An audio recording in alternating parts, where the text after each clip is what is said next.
चलिए बच्चों देखते हैं कि ये थोड़ा सीधा बनाना, मुझे टेढ़ा सा लग रहा है, स्केल से बनाना सीधा। तो अब हम ये देखेंगे कि ये सेकेंडरी वेव फ्रंट तो है, पर अभी तक ये रिफ्लेक्टेड टाइप की नहीं बनी। तो थोड़ा इसे रिफ्लेक्टेड टाइप की बनाने के लिए हम वही हाइगन्स प्रिंसिपल के फैक्ट का यूज़ करेंगे और लिखेंगे सिमिलरली। क्या लिखेंगे? Similarly any wave front, any secondary rays या वेव फ्रंट फ्रॉम डी से कोई रे है, that is ray number two. तो इसका मतलब सिमिलरली कोई भी सेकेंडरी रेज वेव फ्रंट जो कि कहाँ से, डी से है, ठीक है, दैट इज रे 2, इसका रिफ्लेक्शन हो कहाँ, पी पे, लेटर से पी पे रिफ्लेक्शन हो। तो अब रिफ्लेक्शन वाली कंडीशन आ गई ना, अब मज़ा आ जाएगा। सेकेंडरी तो पहले से प्रूफ है, पर अभी तक इसमें कोई रे ऐसी नहीं थी जो असली में रिफ्लेक्ट हुई हो इस प्राइम के अंदर, अब हो गई। तो similarly any secondary rays wave front from D that is ray 2 after reflection will pass through, कहाँ पे जा रही है, यहाँ मान लो डी डैश पे, ठीक है।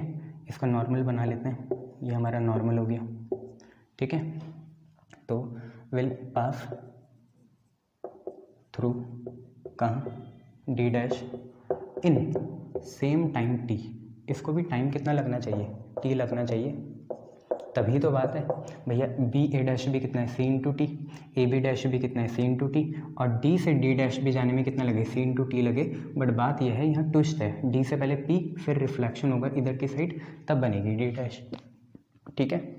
Time T with speed C such that, simple सी बात है, डी डी डैश कुछ और नहीं है, क्या है, डी से पी प्लस पी से डी डैश है, डी से पी प्लस पी से कितना, डी डैश। और ये कुछ नहीं होना चाहिए, सी इंटू टी ही होना चाहिए। जब यहाँ भी सी इंटू टी लगा, यहाँ भी सी इंटू टी लगा, तो पूरा ये भी कितना लगेगा, सी इंटू टी लगेगा। तो 10 अब प्रूफ हो गया, क्योंकि बी से A dash normal secondary wave front बननी थी, ए से बी डैश भी नॉर्मल सेकेंडरी वेव फ्रंट बन रही थी, इनको जोड़ दिया, एक पॉइंट यहाँ पे रिफ्लेक्शन वाला आ गया। तो अब ये सेकेंडरी के साथ ट्रू रिफ्लेक्टेड वेव फ्रंट है, रिफ्लेक्टेड टाइप की ट्रू सेकेंडरी वेव फ्रंट है, ये बात है। तो 10 A dash B dash is true reflected wave front. A dash B dash कुछ और नहीं है, ट्रू रिफ्लेक्टेड वेव फ्रंट है, ये हो गया। अब आपने ये कर लिया, बट लॉ ऑफ रिफ्लेक्शन भी तो प्रूफ करने पड़ेंगे। लॉ ऑफ रिफ्लेक्शन प्रूफ करो तब तो बात बने। अभी तो आपने थ्योरी में घुमा दिया चीज़ों को, अब आप लॉ ऑफ रिफ्लेक्शन भी प्रूफ करो। लॉ ऑफ रिफ्लेक्शन आपको पता है, angle i is equal to angle r होना चाहिए, तभी तो बात बनेगी। तो करते हैं यार, देखो इन ट्राइंगल एक बार ले लो, प्राइमरी का कहाँ तक, ए डैश तक, तो हम ले लेंगे ये ए ही है ना, A B A dash, in triangle A B A dash. दूसरा ले लो आप बी डैश ए डैश और ए, तो A B dash A dash. आप ये देखिए क्या क्या चीज़ें सेम है भैया। देखिए कि ए बी ए डैश में, ए बी ए डैश में बी ए डैश है, और A B dash A dash में ए बी डैश है, और ये दोनों ही कितने के बराबर है, सी इंटू टी के हैं। मैं कॉन्ग्रेंट प्रूफ करूँगा इन्हें, ठीक है। दूसरा देखो इन दोनों में ही ए डैश कॉमन है भैया, ये ए है, ठीक है। ए डैश क्या है, कॉमन है, वो तो मिरर की मैंने इंक्लिनेशंस दिखा रखी है। ए डैश यहाँ भी है, ए डैश यहाँ भी है, तो ए डैश यहाँ पे भी है, ए डैश यहाँ पे भी है, दोनों ही क्या है, कॉमन है, क्या है, कॉमन। और बताइए, देखो आपको मैंने बोला था रे 90 डिग्री बनाती है, तो ये जो एंगल है ये भी 90 होगा, और ये भी एंगल क्या होगा, 90 होगा। यहाँ पे एंगल है एंगल बी, और यहाँ पे एंगल है एंगल बी डैश, दोनों कितने के बराबर है, 90 डिग्री के। तो एक आपने ली साइड, ये भी साइड है, ये भी साइड है, और एक एंगल है, तो triangle A B A dash congruent हो गया triangle A B dash A dash से, और ये किससे हुआ, बाई साइड एंगल साइड से। तो बस अब हम corresponding part of congruent triangle का यूज़ करेंगे। आप ये देखिए ए बी ए डैश में एंगल कितना है, आई है, तो 10 यहाँ पे है एंगल आई, और A B dash A dash में कितना है, एंगल आर है, ये दोनों बराबर हो जाएंगे by C P C T corresponding part of congruent triangle. तो पहली तो आपको ये चीज़ समझ में आई। दूसरी एक रूल और है, ये आप वाइट बोर्ड देख पा रहे होंगे, प्राइमरी वेव फ्रंट भी यहाँ है, सेकेंडरी भी यहाँ है, और मिरर सरफेस M1 M2 भी यहाँ है, ये सब एक ही प्लेन में लाई करती है। तो दूसरा आप ये बोल सकते हो, पहला ये हो गया, दूसरा कि प्राइमरी वेव फ्रंट, फिर mirror surface M1 M2 and secondary wave front all lie in same plane, all lie in same plane. अब आप तोड़ मोड़ के कोई भी छोटा कर लो, देखो मैंने पूरा रूल बताया आपको ये कैसे होना है, बट होना ऐसे ही है, ठीक है। दोनों अपने angle I angle are CP/CT से प्रूफ कर लिए, और प्राइमरी सेकेंडरी और मिरर सरफेस एक ही प्लेन में लाई कर रही है। ये आपका पूरा आपका लॉ ऑफ रिफ्लेक्शन प्रूफ हो गया, कहाँ से, हाइगेंस की वेव थ्योरी से। अब हम क्या देखेंगे, अब हम सर ऐसे ही प्रूफ देखेंगे लॉज ऑफ रिफ्रैक्शन का, किसके बेस पे, हाइगेंस की वेव थ्योरी के बेस पे, ठीक है। चलिए देखते हैं।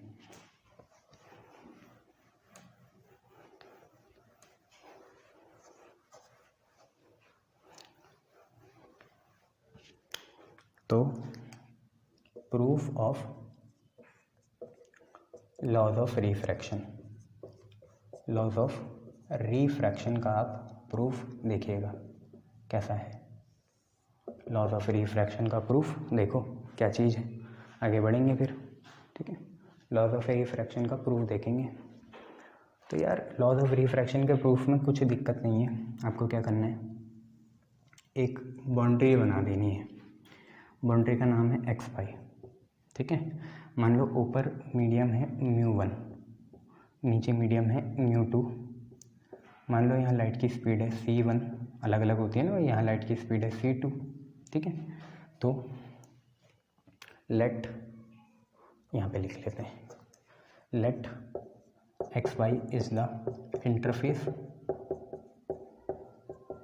And c1 and c2 be the velocity of light in two media।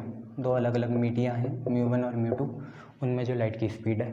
हालांकि बस मैं आपको ये बताना चाहता हूँ कि म्यू का फार्मूला होता है c1/c2, अगर आपको याद हो तो 1μ2 का फार्मूला यही होता है c1/c2, या c/v होता है, तो वही बात है, ठीक है।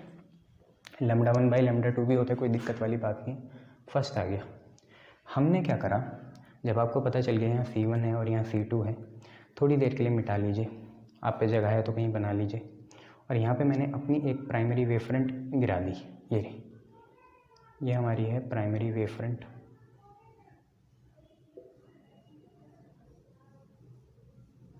ये हमारी प्राइमरी वेव फ्रंट है, ये है, ठीक है। ये हमारी क्या है, प्राइमरी वेव फ्रंट है। और मान लो इसने सरफेस के साथ आई एंगल बनाया, ठीक है।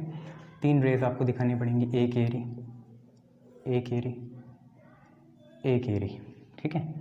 जो यहाँ से वहाँ आएगी उसमें कोई दिक्कत ही नहीं है, क्या दिक्कत होनी है उसमें, बनाना ही तो है सीधा, कोई दिक्कत वाली बात होनी नहीं है। थोड़ी छोटी बना दो, इससे कोई दिक्कत हो जाए तुम लोगों को, ये बना दी छोटी, नाम दे दीजिए इन्हें, ठीक है।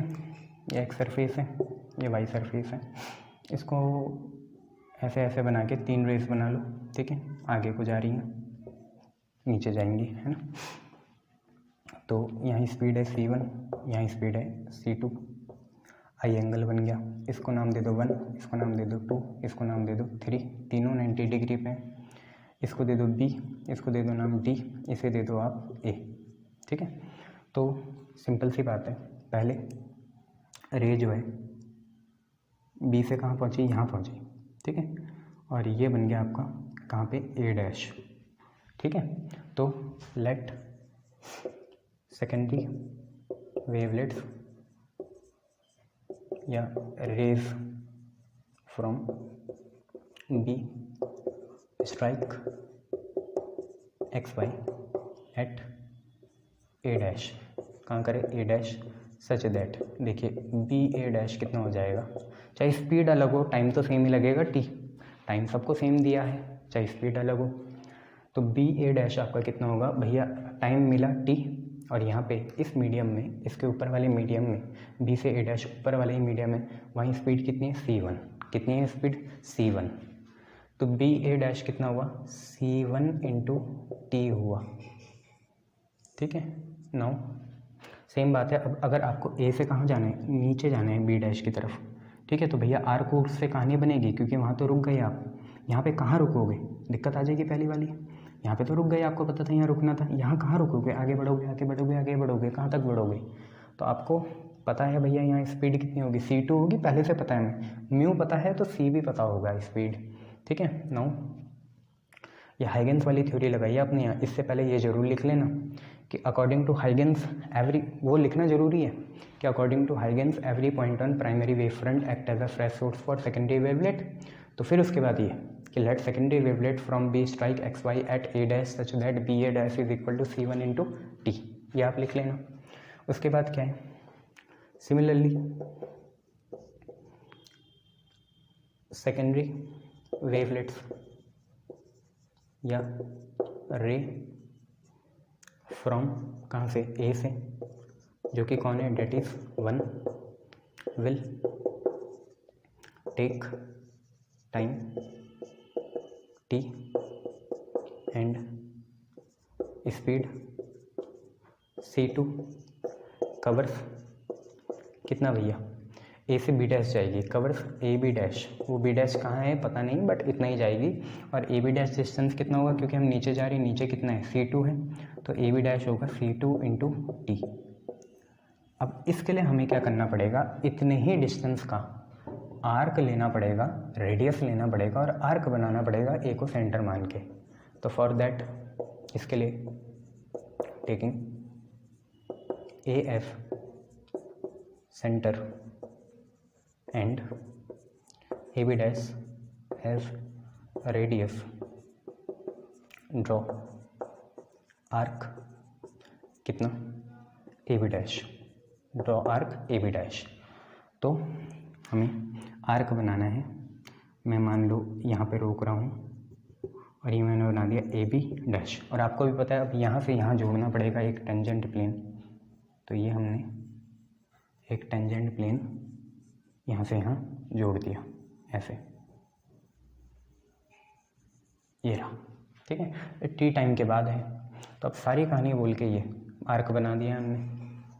अब इसके बाद याद रखना सी म्यू 1 बाई c1, वो म्यू c1 बाई c2 है, ठीक है।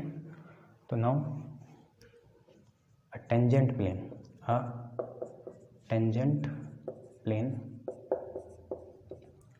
Touching a dash and b dash, now a tangent plane touching a dash and b dash in forward direction gives, क्या देगा ये, सेकेंडरी वेव फ्रंट देगा आफ्टर टी टाइम के बाद, मिल गया। तो 10 ए डैश बी डैश आपकी सेकेंडरी वेव फ्रंट हो गई, ठीक है। तो ए डैश बी डैश क्या आपकी सेकेंडरी वेव फ्रंट है आफ्टर टी टाइम, ये लिख लो। तो 10 A dash B dash is the secondary wave front after time T. But अभी दिक्कत है, सेकेंडरी तो है ये, रिफ्रैक्टेड टाइप की नहीं है, तो रिफ्रैक्टेड टाइप की बनानी पड़ेगी। कैसे बनेगी भैया, पहले डी से कहाँ जाएंगे, पी जाएंगे यहाँ तक, और फिर पी से इधर आएंगे ऐसे, ठीक है, किधर की तरफ, डी डैश की तरफ। नॉर्मल बनाना है नॉर्मल बना लो आप, ऐसे कोई दिक्कत नहीं है, ये रहा, कोई दिक्कत वाली बात नहीं है। Similarly we can also show that, ये लिखना है आपको, similarly we can also show that any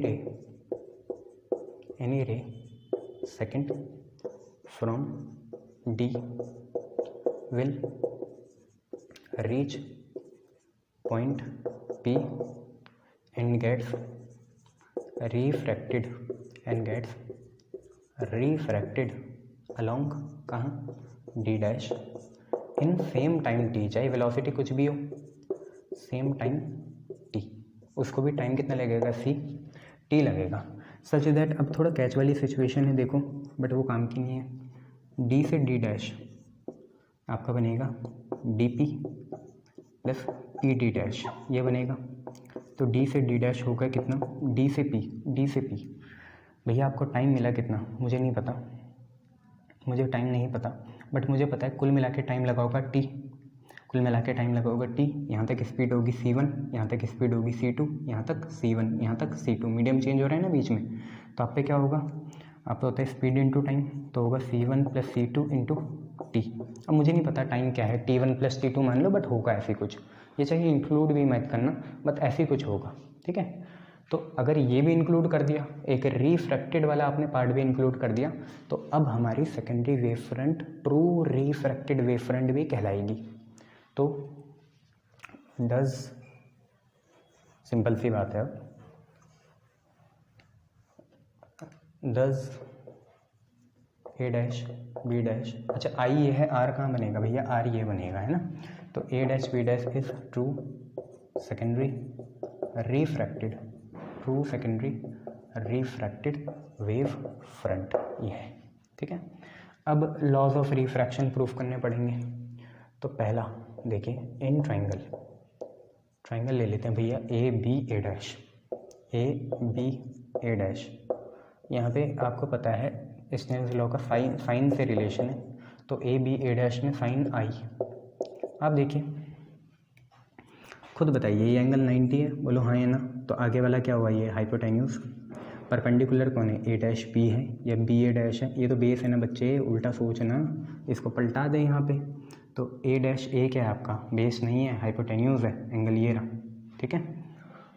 समझ में आया ना एंगल कौन सा है, हाँ। तो हाइपोटेन्यूज कौन सा है भैया, 90 वो है, 90 के ऊपर वाला परपेंडिकुलर, 90 के नीचे वाला बेस, ठीक है, हाँ। सामने वाला हाइपोटेन्यूज, गोली मारो। तो साइन आई, ये तो आपका इंक्लूड ही करना है, ये आपका परपेंडिकुलर हो गया B A dash, perpendicular upon hypotenuse, hypotenuse कितनी है, ए डैश है, ए डैश, ठीक है। अब इन ट्राइंगल, दूसरा ट्राइंगल लेंगे, दूसरा नीचे वाला, A dash B dash, A B dash A dash, A B dash A dash. यहाँ पे साइन आर, आर क्या होगा, परपेंडिकुलर, परपेंडिकुलर यहाँ कौन है, ए बी डैश, और हाइपोटेन्यूज कितना है, ए डैश। तो ए बी डैश अपॉन कितना, ए डैश, ये हो गया। अब दोनों को डिवाइड करो, sine i by sine r, दोनों को डिवाइड करा, यहाँ है B A dash upon A dash, और नीचे क्या है, ए बी डैश, दोनों एक नहीं है, ए से ए, बी से बी मत काटियो, यहाँ पे हो गया ए डैश, इससे ये कैंसिल हो गया बच्चे। तो sine i by sine r कितने के बराबर आया, यहाँ से देख, बी ए डैश कितना है, बी ए डैश यहाँ टाइम था टी, स्पीड थी सी, तो speed into time c1 into T, sine r मतलब ए बी डैश कितना है, ए से बी डैश, नीचे जा रहे हैं स्पीड है c2, टाइम मिलेगा टी ही, तो c2 इंटू टी, टी से टी कैंसिल। अगर तेरे को पता है c1 बाई c2 म्यू है, कहाँ से, फ्रॉम फर्स्ट से, तो म्यू बराबर में आ गया तेरा sine i by sine r के, यहाँ से देख म्यू कितने के बराबर आ गया, sine i by sine r के, क्योंकि हमने फर्स्ट से वैल्यू डाल दी c1 बाई c2 की कितनी, म्यू। यही आपका होता है स्नेल्स लॉ, प्रूफ हो गया, ठीक है। दूसरा लॉ आप खुद ही लिखना, क्या है कि the primary wave front refracting surface और interface X Y and the secondary wave front A dash B dash all lie in the same plane. तो ये पूरा आपका प्रूफ हो गया। वो जरूर लिख लेना कि primary wave front, secondary wave front and the interfacing surface X Y all lie in the same plane. तो ये आपका प्रूफ हो जाएगा भैया। क्लियर है इतना? ये दोनों चीज़ें आप लोग देख लेना अच्छे से। क्लियर है? गुड। आपका जब ये हो जाएगा तो आपको अब क्या करना है, अब एक बार बस ये देख लो कि इंटरफेरेंस पैटर्न दिखता कैसे है, ठीक है। फिर इसके बाद आगे की बातें करी जाएंगी। इंटरफेरेंस पैटर्न दिखता कैसे है पहले वो देख लो, फिर आगे की बातें करी जाएंगी, ठीक है। गुड।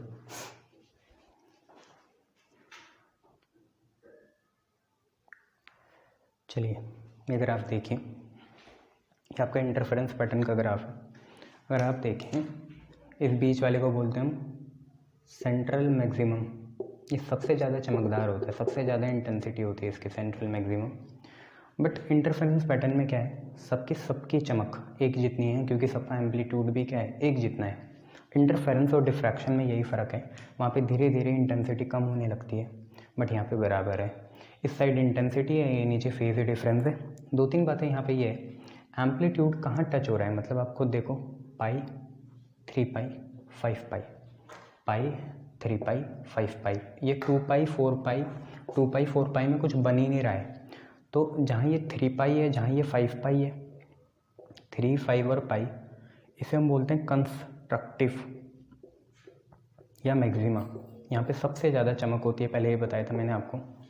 और जो ये आपका है क्या, 0, 2 पाई और 4 पाई, इसे बोलते हैं हम डिस्ट्रक्टिव, मतलब मिनिमम इंटेंसिटी के पॉइंट। ठीक है, ये चीज़ें हैं। इंटरफेरेंस पैटर्न ठीक से देख लेना। अब इसके बाद मैं आपको क्या बताऊंगा, इसके बाद मैं आपको समझाऊंगा। एक साथ ऐसे करेंगे, 5-6 डेरिवेशन की चीज़ करेंगे। पहले ये देख लीजिए, आगे बढ़ते हैं।